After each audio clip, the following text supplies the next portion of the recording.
ਸਾਂਝਾ स्पैशल देख रहे दर्शकों का स्वागत है।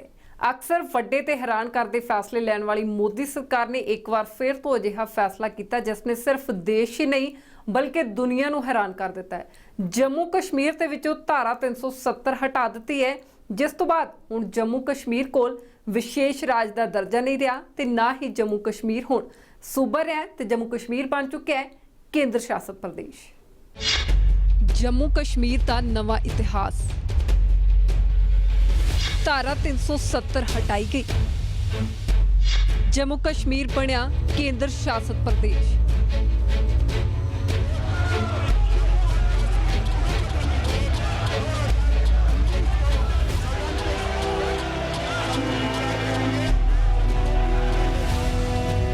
हैरान करते ते वड्डे फैसले लैण वाली मोदी सरकार ने एक बार फिर तो अहम फैसला लैंदियां देश के नाल नाल दुनिया भर नूं हैरान कर दिता है।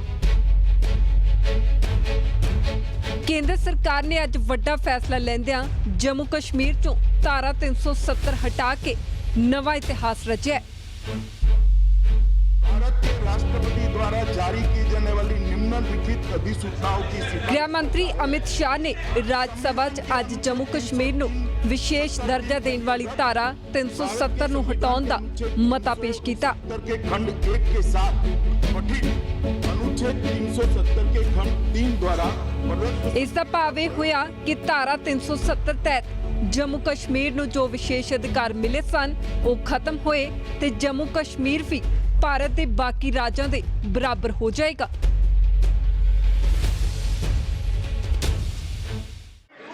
कि ये सदन अनुच्छेद 370(3) के अंतर्गत भारत के राष्ट्रपति द्वारा जारी की जाने वाली निम्नलिखित अधिसूचनाओं की सिफारिश करता है।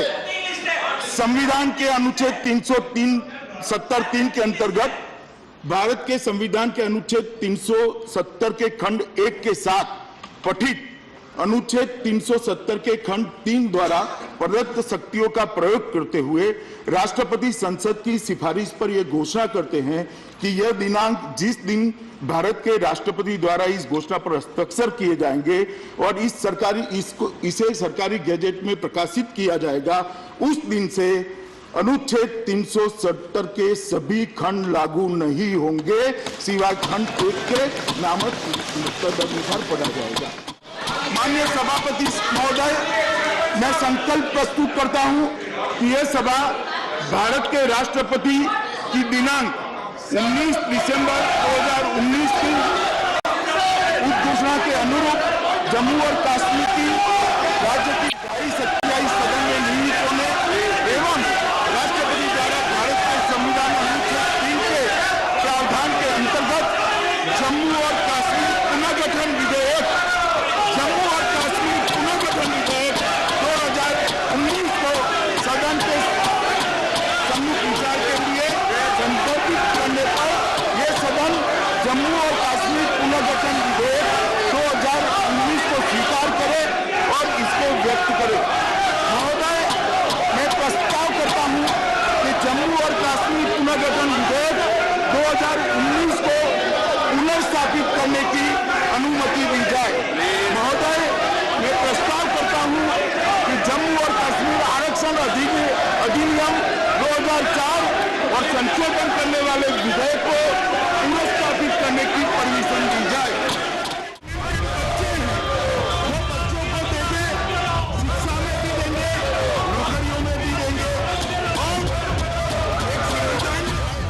अमित शाह वालों राज्यसभा च धारा 370 हटाउण दा मता पेश करन तो बाद खूब हंगामा होया।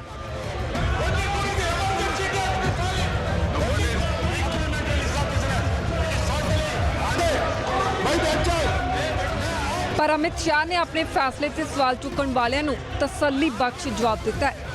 इस सदन के रिकॉर्ड पर रखना चाहता हूं, हम तो जम्मू कश्मीर को of 2 or 3 members of the parliament, none from my party and none from us, those who are sitting here, we stand by the Constitution of India. हम हिंदुस्तान के संविधान की रक्षा के के लिए अपने जान की बाजी लगा देंगे, which is being murdered today. लेकिन हम कंडम करते हैं उस एक्ट को जिसके द्वारा please show you shut up mister Vaiko so हम उसको उस एक्ट को कंडम करते हैं जो हिंदुस्तान के संविधान को जलाते हैं या तो जलाया नहीं या उसको फाड़ते हैं। लेकिन आज बीजेपी ने इसी संविधान का मर्डर भी किया,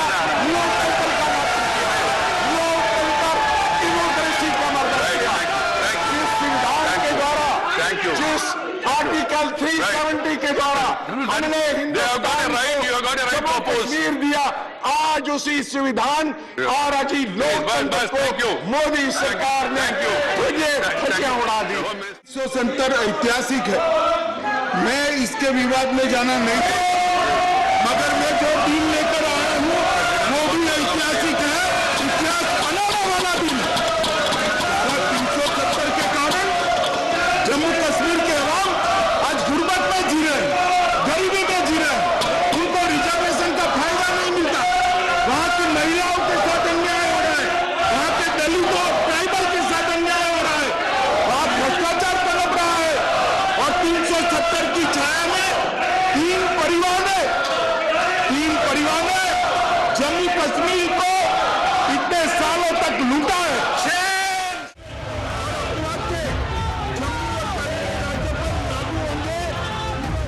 ਮੋਦੀ ਸਰਕਾਰ ਦੇ ਦੂਜੇ ਕਾਰਜਕਾਲ ਦਾ ਇਹ ਪਹਿਲਾ ਵੱਡਾ ਫੈਸਲਾ ਹੈ। ਇਸ ਤੋਂ ਪਹਿਲਾਂ ਮੋਦੀ ਸਰਕਾਰ ਨੇ ਪਹਿਲੇ ਕਾਰਜਕਾਲ 'ਚ ਨੋਟਬੰਦੀ ਦੇ ਫੈਸਲੇ ਨਾਲ ਦੇਸ਼ ਵਾਸੀਆਂ ਨੂੰ ਹੈਰਾਨ ਕਰ ਦਿੱਤਾ ਸੀ।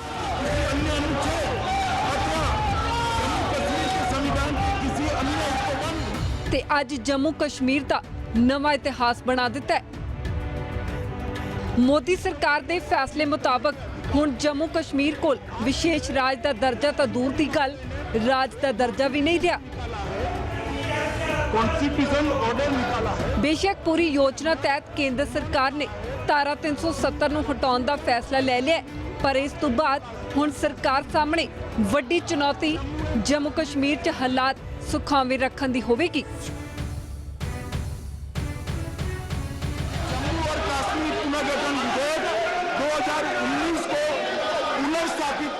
ਜੰਮੂ ਕਸ਼ਮੀਰ ਬਾਰੇ ਬੀਜੇਪੀ ਨੇ ਵੱਡਾ ਫੈਸਲਾ ਲੈ ਲਿਆ ਤੇ ਇਸ ਮਗਰੋਂ ਹੁਣ ਕੀ ਕੁਝ ਹੋਵੇਗਾ ਬਦਲਾ, ਦੱਸਾਂਗੇ ਬ੍ਰੇਕ ਤੋਂ ਬਾਅਦ।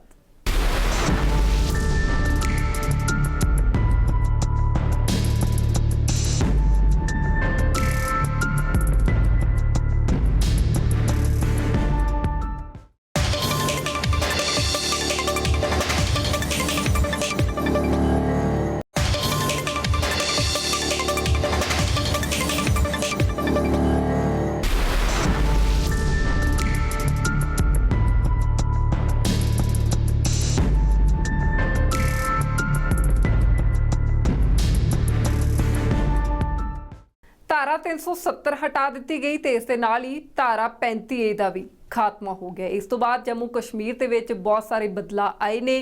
ਵੱਡੀ ਗੱਲ ਕਿ ਜੰਮੂ ਕਸ਼ਮੀਰ ਹੁਣ ਸੂਬਾ ਨਹੀਂ ਰਿਹਾ, ਉਹ ਕੇਂਦਰ ਸ਼ਾਸਿਤ ਪ੍ਰਦੇਸ਼ ਬਣ ਗਿਆ ਹੈ ਤੇ ਜੰਮੂ ਕਸ਼ਮੀਰ ਦੇ ਵਿੱਚੋਂ ਲੱਦਾਖ ਨੂੰ ਵੱਖਰੇ ਤੌਰ ਤੇ ਬਾਹਰ ਕਰ ਦਿੱਤਾ ਗਿਆ ਤੇ ਲੱਦਾਖ ਨੂੰ ਵੀ ਕੇਂਦਰ ਸ਼ਾਸਿਤ ਪ੍ਰਦੇਸ਼ ਦਾ ਦਰਜਾ ਦਿੱਤਾ ਗਿਆ ਹੈ।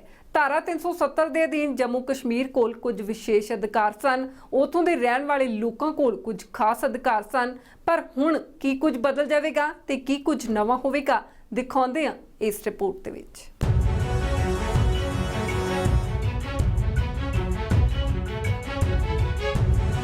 ਮੋਦੀ ਸਰਕਾਰ ਨੇ ਇਤਿਹਾਸਕ ਫੈਸਲਾ ਲੈਂਦਿਆਂ ਨਾ ਸਿਰਫ ਜੰਮੂ ਕਸ਼ਮੀਰ 'ਚੋਂ ਧਾਰਾ 370 ਨੂੰ ਖਤਮ ਕੀਤਾ ਹੈ, ਬਲਕਿ ਸੂਬੇ ਨੂੰ ਦੋ ਕੇਂਦਰ ਸ਼ਾਸਿਤ ਪ੍ਰਦੇਸ਼ਾਂ 'ਚ ਵੰਡ ਦਿੱਤਾ ਗਿਆ ਹੈ। ਹੁਣ ਜੰਮੂ ਕਸ਼ਮੀਰ ਦੋ ਰਾਜ ਲੱਦਾਖ ਅਤੇ ਜੰਮੂ ਕਸ਼ਮੀਰ 'ਚ ਵੰਡਿਆ ਗਿਆ ਹੈ। ਸਵਾਲ ਇਹ ਹੈ ਕਿ ਸਰਕਾਰ ਦੇ ਇਸ ਫੈਸਲੇ ਨਾਲ ਕੀ ਕੁਝ ਬਦਲ ਜਾਵੇਗਾ। ਮੋਦੀ ਸਰਕਾਰ ਨੇ ਧਾਰਾ 370 ਇੱਕ ਦੇ ਹਿੱਸੇ ਨੂੰ ਛੱਡ ਕੇ ਸਾਰੇ ਹਿੱਸਿਆਂ ਨੂੰ ਖਤਮ ਕਰ ਦਿੱਤਾ ਹੈ।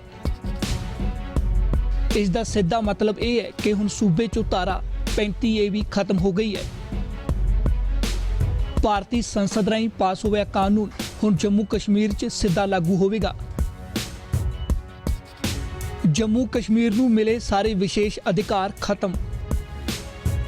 ਭਾਰਤ ਦੇ ਕਿਸੇ ਵੀ ਨਾਗਰਿਕ ਨੂੰ ਜਾਇਦਾਦ ਖਰੀਦਣ ਦਾ ਅਧਿਕਾਰ ਮਿਲਿਆ ਹੈ। ਦੂਜੇ ਸੂਬਿਆਂ ਦੇ ਲੋਕ ਵੀ ਜੰਮੂ ਕਸ਼ਮੀਰ 'ਚ ਵਪਾਰ ਕਰ ਸਕਣਗੇ। ਭਾਰਤ ਦੇ ਕਿਸੇ ਵੀ ਨਾਗਰਿਕ ਨੂੰ ਪੱਕੇ ਤੌਰ ਤੇ ਰਹਿਣ ਦਾ ਅਧਿਕਾਰ ਮਿਲ ਗਿਆ ਹੈ। ਦੇਸ਼ ਦਾ ਕੋਈ ਵੀ ਨਾਗਰਿਕ ਜੰਮੂ ਕਸ਼ਮੀਰ 'ਚ ਸਰਕਾਰੀ ਨੌਕਰੀ ਹੁਣ ਲੈ ਸਕਦਾ ਹੈ। ਕੋਈ ਵੀ ਨਾਗਰਿਕ ਸਕਾਲਰਸ਼ਿਪ ਜੰਮੂ ਕਸ਼ਮੀਰ 'ਚ ਹਾਸਲ ਕਰ ਸਕਦਾ ਹੈ। ਜੰਮੂ ਕਸ਼ਮੀਰ ਦੀ ਮਹਿਲਾ ਸੂਬੇ 'ਚੋਂ ਬਾਹਰ ਵਿਆਹ ਕਰਨ ਤੇ ਵੀ ਜਾਇਦਾਦ ਤੇ ਹੱਕ ਰੱਖੇਗੀ। ਜੰਮੂ ਕਸ਼ਮੀਰ ਦੇ ਲੋਕਾਂ ਦੀ ਦੋਹਰੀ ਨਾਗਰਿਕਤਾ ਹੁਣ ਖਤਮ ਹੋ ਗਈ ਹੈ। ਸੰਸਦ ਵੱਲੋਂ ਪਾਸ ਕਾਨੂੰਨ ਨੂੰ ਜੰਮੂ ਕਸ਼ਮੀਰ 'ਚ ਲਾਗੂ ਕਰਵਾਉਣ ਲਈ ਜੰਮੂ ਕਸ਼ਮੀਰ ਵਿਧਾਨ ਸਭਾ ਦੀ ਮਨਜ਼ੂਰੀ ਦੀ ਲੋੜ ਨਹੀਂ। ਪਹਿਲਾ ਰੱਖਿਆ ਵਿਦੇਸ਼ ਅਤੇ ਵਿੱਤੀ ਕਾਨੂੰਨ ਛੱਡ ਕੇ ਬਾਕੀਆਂ ਲਈ ਜੰਮੂ ਕਸ਼ਮੀਰ ਵਿਧਾਨ ਸਭਾ ਦੀ ਮਨਜ਼ੂਰੀ ਜ਼ਰੂਰੀ ਸੀ। ਸੁਪਰੀਮ ਕੋਰਟ ਦੇ ਹੁਕਮ ਵੀ ਪਹਿਲਾਂ ਜੰਮੂ ਕਸ਼ਮੀਰ 'ਚ ਸਿੱਧੇ ਲਾਗੂ ਨਹੀਂ ਹੁੰਦੇ ਸਨ। ਹੁਣ ਕੋਈ ਰੁਕਾਵਟ ਨਹੀਂ ਰਹੀ। ਜੰਮੂ ਕਸ਼ਮੀਰ ਦੀ ਵਿਧਾਨ ਸਭਾ ਦਾ ਕਾਰਜਕਾਲ ਪਹਿਲਾਂ 6 ਸਾਲ ਦਾ ਹੁੰਦਾ ਸੀ, ਜੋ ਹੁਣ 5 ਸਾਲ ਦਾ ਹੀ ਹੋਵੇਗਾ। ਹੁਣ ਜੰਮੂ ਕਸ਼ਮੀਰ ਦਾ ਆਪਣਾ ਝੰਡਾ ਤੇ ਆਪਣਾ ਸੰਵਿਧਾਨ ਨਹੀਂ ਹੋਵੇਗਾ। ਪਹਿਲਾਂ ਆਪਣਾ ਝੰਡਾ ਤੇ ਸੰਵਿਧਾਨ ਸੀ। ਪਹਿਲਾਂ ਜੰਮੂ ਕਸ਼ਮੀਰ 'ਚ ਆਰਥਿਕ ਐਮਰਜੈਂਸੀ ਨਹੀਂ ਲਾਈ ਜਾ ਸਕਦੀ ਸੀ। ਜੰਮੂ ਕਸ਼ਮੀਰ 'ਚ ਪਹਿਲਾਂ ਵੋਟ ਦਾ ਅਧਿਕਾਰ ਉੱਥੋਂ ਦੇ ਪੱਕੇ ਨਾਗਰਿਕਾਂ ਨੂੰ ਸੀ। ਹੁਣ ਦੂਜੇ ਰਾਜ ਦੇ ਲੋਕ ਵੋਟ ਬਣਵਾ ਸਕਣਗੇ। ਜੰਮੂ ਕਸ਼ਮੀਰ ਵਿੱਚ ਬਾਕੀ ਰਾਜਾਂ ਦੇ ਨਾਗਰਿਕ ਚੋਣਾਂ 'ਚ ਉਮੀਦਵਾਰ ਵੀ ਬਣ ਸਕਣਗੇ। ਭਾਰਤੀ ਸੰਵਿਧਾਨ ਮੁਤਾਬਕ ਹੁਣ ਘੱਟ ਗਿਣਤੀਆਂ ਨੂੰ ਰਾਖਵਾਂਕਰਨ ਮਿਲੇਗਾ। ਪਹਿਲਾਂ ਕਸ਼ਮੀਰੀ ਮਹਿਲਾ ਪਾਕਿਸਤਾਨ ਦੇ ਕਿਸੇ ਵਿਅਕਤੀ ਨਾਲ ਵਿਆਹ ਕਰਦੀ ਸੀ ਤਾਂ ਉਸ ਦੇ ਪਤੀ ਨੂੰ ਜੰਮੂ ਕਸ਼ਮੀਰ ਦੀ ਨਾਗਰਿਕਤਾ ਮਿਲ ਜਾਂਦੀ ਸੀ, ਪਰ ਹੁਣ ਅਜਿਹਾ ਨਹੀਂ ਹੋਵੇਗਾ। ਆਰਟੀ ਕਾਨੂੰਨ ਹੁਣ ਜੰਮੂ ਕਸ਼ਮੀਰ 'ਚ ਲਾਗੂ ਹੋਵੇਗਾ। ਪਹਿਲਾਂ ਸੂਚਨਾ ਦਾ ਅਧਿਕਾਰ ਕਾਨੂੰਨ ਲਾਗੂ ਨਹੀਂ ਸੀ। ਸਿੱਖਿਆ ਦਾ ਅਧਿਕਾਰ ਅਤੇ CAG ਦਾ ਕਾਨੂੰਨ ਜੰਮੂ ਕਸ਼ਮੀਰ 'ਚ ਲਾਗੂ, ਜਦਕਿ ਪਹਿਲਾਂ ਇਹ ਲਾਗੂ ਨਹੀਂ ਸੀ। ਜੰਮੂ ਕਸ਼ਮੀਰ ਰਾਜ ਨੂੰ ਬਰਖਾਸਤ ਕਰਨ ਦੀ ਪਾਵਰ ਰਾਸ਼ਟਰਪਤੀ ਨੂੰ ਮਿਲ ਗਈ ਹੈ। ਪਹਿਲਾਂ ਇਹ ਸ਼ਕਤੀ ਨਹੀਂ ਸੀ। ਹੁਣ ਜੰਮੂ ਕਸ਼ਮੀਰ ਦੀ ਵਿਧਾਨ ਸਭਾ ਦਿੱਲੀ ਵਰਗੀ ਹੋਵੇਗੀ। ਜੰਮੂ ਕਸ਼ਮੀਰ ਰਾਜ ਦਾ ਮੁਖੀ ਗਵਰਨਰ ਹੋਵੇਗਾ। ਕਾਨੂੰਨ ਵਿਵਸਥਾ ਕੇਂਦਰ ਦੇ ਅਧੀਨ ਹੋਵੇਗੀ। ਪਹਿਲਾਂ ਜੰਮੂ ਕਸ਼ਮੀਰ ਸਰਕਾਰ ਵੇਖਦੀ ਸੀ। ਪੁਲਿਸ ਰਾਜਪਾਲ ਨੂੰ ਰਿਪੋਰਟ ਕਰੇਗੀ। ਪਹਿਲਾਂ ਪੁਲਿਸ CM ਨੂੰ ਰਿਪੋਰਟ ਕਰਦੀ ਸੀ। ਲਦਾਖ ਹੁਣ ਜੰਮੂ ਕਸ਼ਮੀਰ ਦਾ ਹਿੱਸਾ ਨਹੀਂ ਰਿਹਾ। ਪਹਿਲਾਂ ਲਦਾਖ ਜੰਮੂ ਕਸ਼ਮੀਰ ਦਾ ਹੀ ਹਿੱਸਾ ਸੀ। ਹੁਣ ਲਦਾਖ ਕੇਂਦਰ ਸ਼ਾਸਿਤ ਪ੍ਰਦੇਸ਼ ਹੋਵੇਗਾ। ਲਦਾਖ ਦੀ ਆਪਣੀ ਕੋਈ ਵਿਧਾਨ ਸਭਾ ਨਹੀਂ ਹੋਵੇਗੀ। ਲਦਾਖ ਦੇ ਵਿੱਚ ਲੈਫਟੀਨੈਂਟ ਗਵਰਨਰ ਦਾ ਕੰਟਰੋਲ ਹੋਵੇਗਾ। ਜੰਮੂ ਕਸ਼ਮੀਰ ਨੇ ਨਵੰਬਰ 1956 ਨੂੰ ਆਪਣਾ ਸੰਵਿਧਾਨ ਪਾਸ ਕੀਤਾ ਸੀ, ਪਰ ਹੁਣ ਮੋਦੀ ਸਰਕਾਰ ਦੇ ਇਸ ਕਦਮ ਨੇ ਇਸ ਨੂੰ ਖਤਮ ਕਰ ਦਿੱਤਾ ਹੈ। ਹੁਣ ਇਹ ਵੇਖਣਾ ਹੋਵੇਗਾ ਕਿ ਇਸ ਨਾਲ ਹਾਲਾਤ ਸੁਧਰਨਗੇ, ਜਿਸ ਲਈ ਆਉਣ ਵਾਲਾ ਸਮਾਂ ਕਾਫੀ ਅਹਿਮ ਰਹਿਣ ਵਾਲਾ ਹੈ। ਤੇ ਬਿਲਕੁਲ ਤੁਸੀਂ ਜਾਣਿਆ ਕਿ ਬੀਜੇਪੀ ਦੇ ਇਸ ਫੈਸਲੇ ਨਾਲ ਜੰਮੂ ਕਸ਼ਮੀਰ ਤੇ ਉੱਥੋਂ ਦੇ ਰਹਿਣ ਵਾਲੇ ਲੋਕਾਂ ਤੇ ਕਿੰਨਾ ਅਸਰ ਪਏਗਾ ਤੇ ਕੀ ਕੁਝ ਬਦਲ ਜਾਵੇਗਾ। ਬ੍ਰੇਕ ਤੋਂ ਬਾਅਦ ਤੁਹਾਨੂੰ ਦੱਸਾਂਗੇ ਕਿ ਬੀਜੇਪੀ ਦੇ ਇਸ ਫੈਸਲੇ ਤੋਂ ਕੌਣ-ਕੌਣ ਹੋਇਆ ਅਸਹਿਮਤ ਤੇ ਕਿਸ ਨੇ ਕੀਤੀ ਸ਼ਲਾਘਾ।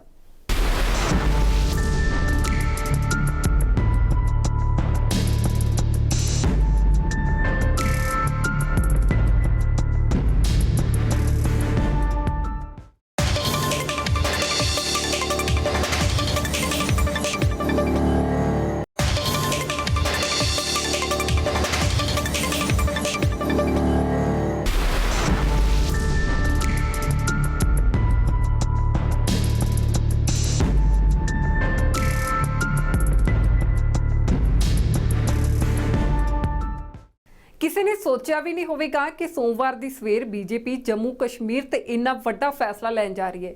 ਹਾਲਾਂਕਿ ਹਾਲਾਤ ਪਿਛਲੇ ਕਈ ਦਿਨਾਂ ਤੋਂ ਇਵੇਂ ਦੇ ਬਣ ਰਹੇ ਸਨ ਕਿ ਆਸਰਾਈਆਂ ਲਾਈਆਂ ਜਾ ਰਹੀਆਂ ਸਨ ਕਿ ਜੰਮੂ ਕਸ਼ਮੀਰ ਦੇ ਵਿੱਚ ਕੁਝ ਵੱਡਾ ਹੋਣ ਵਾਲਾ ਹੈ ਤੇ ਉਹ ਕੀ ਵੱਡਾ ਹੋਣ ਵਾਲਾ ਸੀ ਉਹ ਅੱਜ ਸਭ ਦੇ ਸਾਹਮਣੇ ਆਇਆ, ਜਿਸ ਤੋਂ ਬਾਅਦ ਕਈ ਥਾਂ ਤੇ ਤਾਂ ਬੀਜੇਪੀ ਦੀ ਸ਼ਲਾਘਾ ਕੀਤੀ ਜਾ ਰਹੀ ਹੈ। ਲੋਕ ਜਸ਼ਨ ਮਨਾ ਰਹੇ ਨੇ ਤੇ ਕਿਤੇ ਬੀਜੇਪੀ ਦੇ ਇਸ ਫੈਸਲੇ ਦੀ ਨਿਖੇਧੀ ਕੀਤੀ ਜਾ ਰਹੀ ਹੈ। अनुच्छेद 370 के सभी खंड लागू नहीं होंगे सिवाय खंड 1 के नामक तदनुसार पढ़ा जाएगा।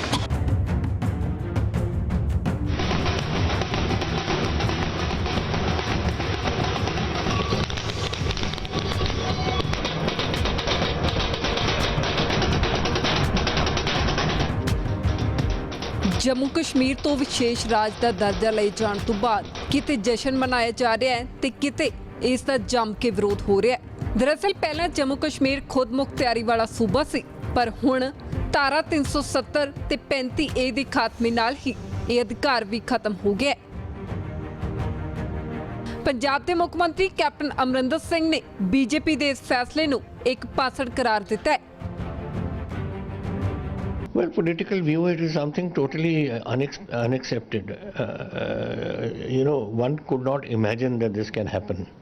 You can bring it to Parliament, you can have your discussions, and if 2/3 majority is available in both houses, then you change the constitution and change.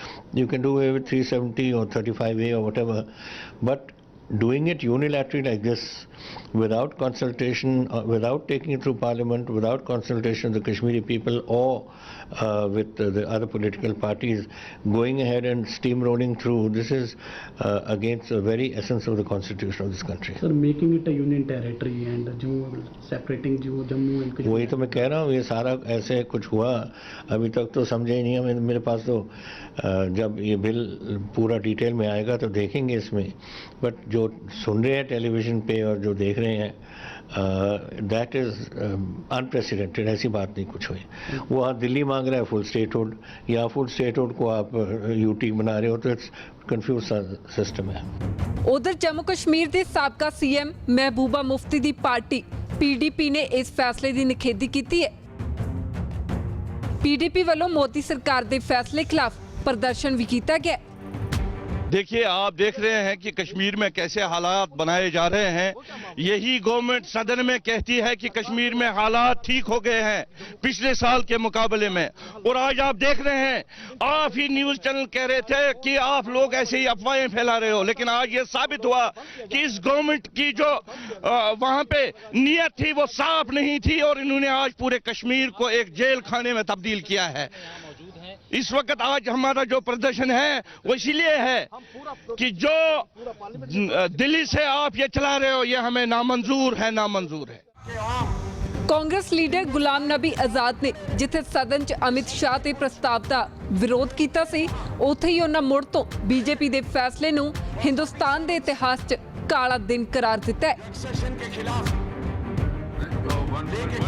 वहां के लोगों का कोऑपरेशन आपने इस तरह से लिया कि उनको पॉलिटिकली खत्म किया, सियासी तौर पर खत्म किया, इकोनॉमिकली खत्म किया, कल्चरली खत्म किया, सोशली खत्म किया, और जम्मू कश्मीर का जो सर था हमारे हिंदुस्तान का, उस सर को आज एनडीए की सरकार ने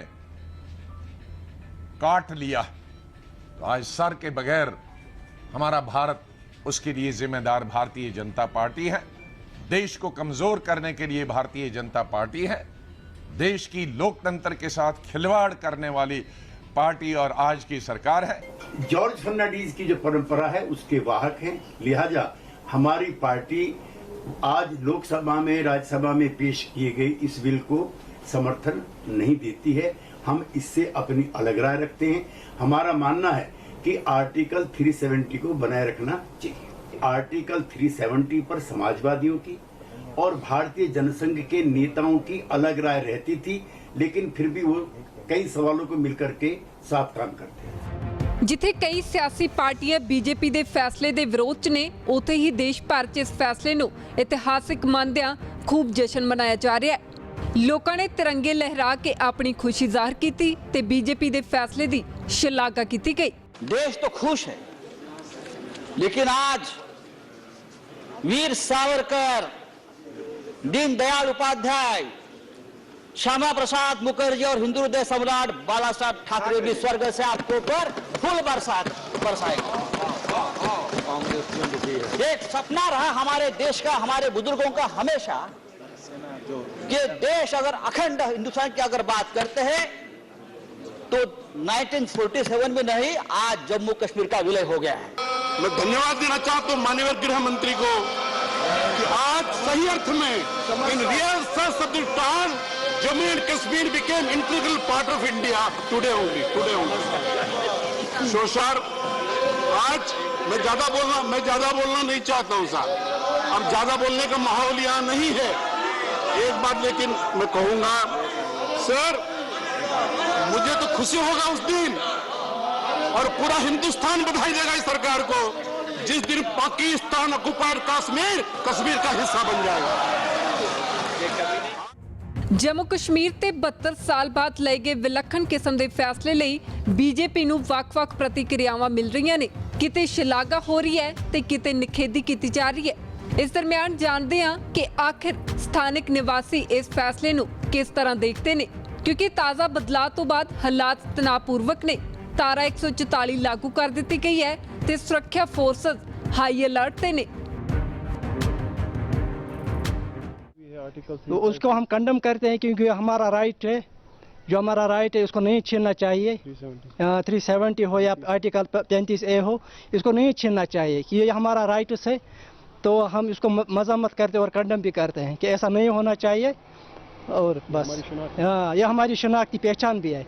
जी सर, इसको नहीं काटना चाहिए।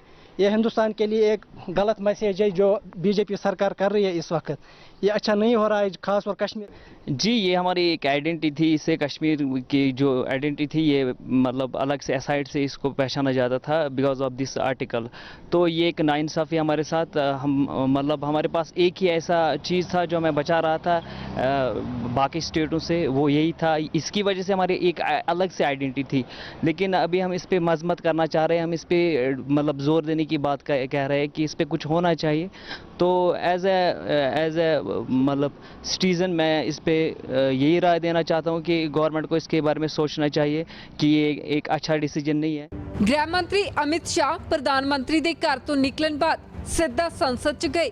ਇਸ ਸਭ 'ਚ ਬਾਕੀ ਕੈਬਨਿਟ ਮੰਤਰੀ ਉਸ ਸਮੇਂ ਤੱਕ ਪ੍ਰਧਾਨ ਮੰਤਰੀ ਦੇ ਘਰੋਂ ਬਾਹਰ ਨਾ ਆਏ ਜਦੋਂ ਤੱਕ ਅਮਿਤ ਸ਼ਾਹ ਸੰਸਦ ਨਾ ਪਹੁੰਚੇ। ਸੰਸਦ ਪਹੁੰਚਦੇ ਹੀ ਗ੍ਰਹਿ ਮੰਤਰੀ ਅਮਿਤ ਸ਼ਾਹ ਨੇ ਕਰੀਬ 11:15 ਵਜੇ ਰਾਜ ਸਭਾ 'ਚ ਸਰਕਾਰ ਦੇ ਇਤਿਹਾਸਕ ਕਦਮ ਬਾਰੇ ਦੱਸਿਆ, ਜਿਸ ਦੀ ਆਹਟ ਕਈ ਦਿਨਾਂ ਤੋਂ ਸੁਣੀ ਜਾ ਰਹੀ ਸੀ ਤੇ ਆਖਿਰ ਅੱਜ ਦੇ ਦਿਨ ਜੰਮੂ ਕਸ਼ਮੀਰ ਦਾ ਨਵਾਂ ਇਤਿਹਾਸ ਲਿਖ ਦਿੱਤਾ ਗਿਆ। ਤਾਂ ਬਿਲਕੁਲ ਬੀਜੇਪੀ ਨੇ ਜੰਮੂ ਕਸ਼ਮੀਰ ਤੇ ਬੇਸ਼ੱਕ ਵੱਡਾ ਫੈਸਲਾ ਲੈ ਲਿਆ, ਧਾਰਾ 370 ਖਤਮ ਕਰ ਦਿੱਤੀ। ਬੀਜੇਪੀ ਦੇ ਇਸ ਕਦਮ ਦੀ ਸ਼ਲਾਘਾ ਵੀ ਹੋਈ, ਲੋਕਾਂ ਨੇ ਜਸ਼ਨ ਵੀ ਮਨਾਇਆ।